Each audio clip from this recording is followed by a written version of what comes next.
Hindi ako nagluto ng kanin ngayon, kaya macaroni spaghetti na lang yung ginawa ko.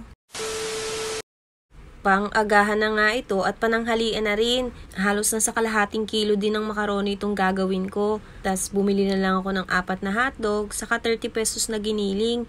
That's inuna ko na nga itong pakuluan yung macaroni para lumambot na. Then hiniwa ko na nga yung mga sangkap para mamaya paggisa ko ay okay na. Marunong na naman na siguro kayo magluto ng ganito. Para ka lang din naman nagluluto ng spaghetti. Inunahan ko na kayong magluto para sa darating na Pasko at Bagong Taon. Manghihingi na lang ako sa inyo, hindi na ako magluluto ng pasta. Pero sa totoo lang, hindi na talaga ako nagluluto ng pasta tuwing Pasko o kaya ng Bagong Taon. Kasi nga marami na rin nagluluto sa kapitbahay namin at marami na rin nagbibigay sa amin.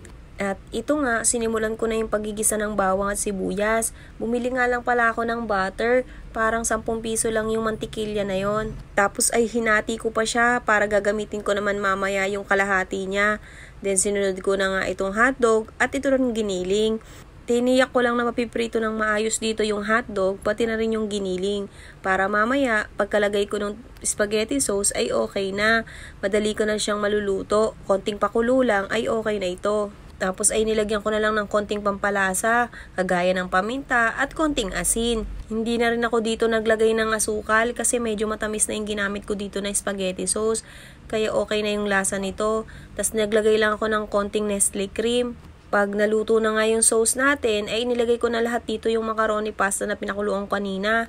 Hahalu-haluin ko lang to. After ko itong mahalo, ay ise-set aside ko muna. Tapos ay susubukan ko namang gumawa ng cheese sauce. Kaya kung mapapansin nyo dun sa spaghetti sauce ay hindi ako naglagay ng kahit anong cheese. Ta-transfer ko nga lang ito sa malinis na lagayan. At yung kawali na ginamit ko, ayun lang din ang gagamitin ko mamaya sa paggawa ng cheese sauce. Huwag nyo akong i-bash ha, kasi first time ko palang susubukan yung paggawa ng cheese sauce. Hindi ko pa talaga siya na-try, ngayon pa lang. Naglagay lang ako ulit ng butter, yung tira ko kanina. Tapos ay naglagay lang din ako ng 2 kutsara ng harina.